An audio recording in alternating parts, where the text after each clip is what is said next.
Everyone, আমি রুম্পা। তো চলে আসছি একটা মিনি ব্লগ নিয়ে। তো ব্লগটা কন্টিনিউ করো। এটা ছিল অষ্টমীর ব্লগ। এডিট করব ভাবছি, করা আর হচ্ছে না। তো চলে এলাম মায়ের দর্শন করতে। এটা হচ্ছে ধানিঝোড়া। আর প্রথমেই বলি, নিজের জায়গার প্যান্ডেল যেমনই হোক না কেন, আলাদাই একটা ভালো লাগার জায়গা। তো অনেক জায়গায় অনেক বড় বড় প্যান্ডেল, তো সেই ক্ষেত্রে আমাদের দুরামারিতে অনেক ছোট প্যান্ডেল। তো ওই যে প্রথমেই বললাম আলাদাই একটা ভালো লাগার জায়গা। তো এরপরে চলে যাচ্ছি আমরা নাথুয়ায়। আর আমরা এমন একটা টাইমে বের হয়ে গেছি, পুরো ফাঁকা, সবাই ঘুরে টুরে বাড়ি চলে গেছে, তখন আমরা ঘুরছি।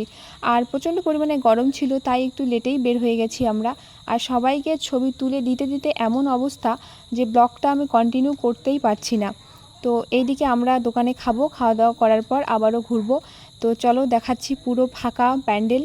আর এই জায়গায় প্যান্ডেলটা এতটা সিম্পলভাবে করার কারণ আছে। কারণ কি, চাঁদা কালেকশন করতে গিয়ে দুটো ভাই আর কি মারা গেছে। তো সেজন্য এখানে শুধু জাস্ট পুজোটা হচ্ছে, আর সাইডে কিন্তু ভাইদের ছবিগুলো রেখে দিয়েছে। দেখে খুবই খারাপ লাগলো, খুবই দুঃখজনক ঘটনা। তো যাই হোক, এখানেই টাটা বাই বাই করে দিচ্ছি।